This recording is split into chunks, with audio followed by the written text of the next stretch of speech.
gameranx presents another episode of Before You Buy, the show where we give you some raw, uncut gameplay and some first impressions of the latest games releasing. I'm Jake Baldino, and today we're talking about The Witness. The Witness is available for PlayStation 4 and PC, and this game was announced a really long time ago. It's made by Jonathan Blow, the guy who created Braid. And what's the deal here? There's been a lot of talk about this one, and a lot of arguments, heated debates on the internet about the price, retailing at $40 for what is pretty much a puzzle game. And I can confirm that it is, yes, so much just a puzzle game. This is just maze puzzles straight up. And honestly, I'll be honest with you guys, I went into this game going, ugh, I really don't want to play this. The Witness, whatever.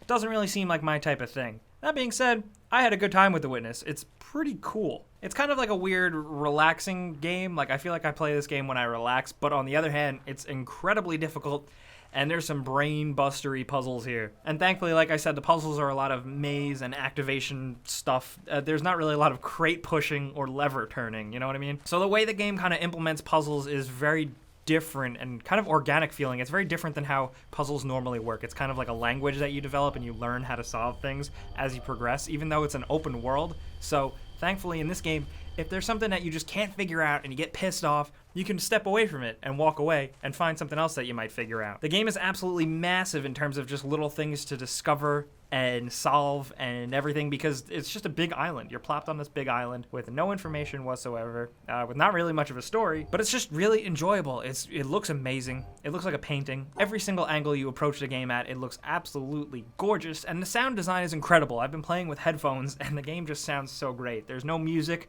that annoys you while you try and solve a puzzle, because that would make you go crazy. It's just all ambient noises, and everything looks and sounds so good. Playing the game and exploring the game and solving the puzzles, I really just found kind of relaxing, and I really appreciated that. Just right in the beginning, it starts off, it gets very difficult very quickly.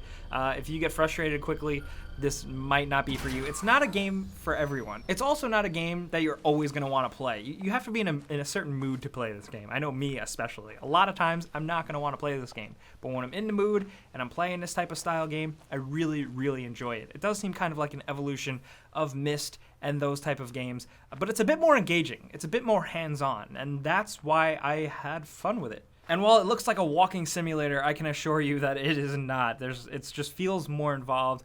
You're just roped in a little more. It just hooks you a little more. I get bored with walking simulators, but thankfully this game has enough to it with solving puzzles and me actually being encouraged and eager to explore and find more things to figure out.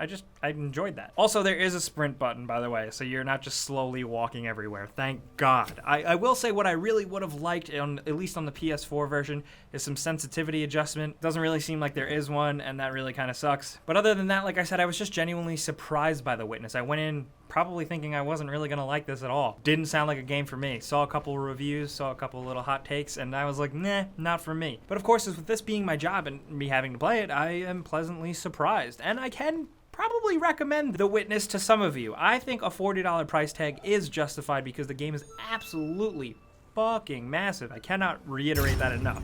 In the sense that there's just so much to do and solve.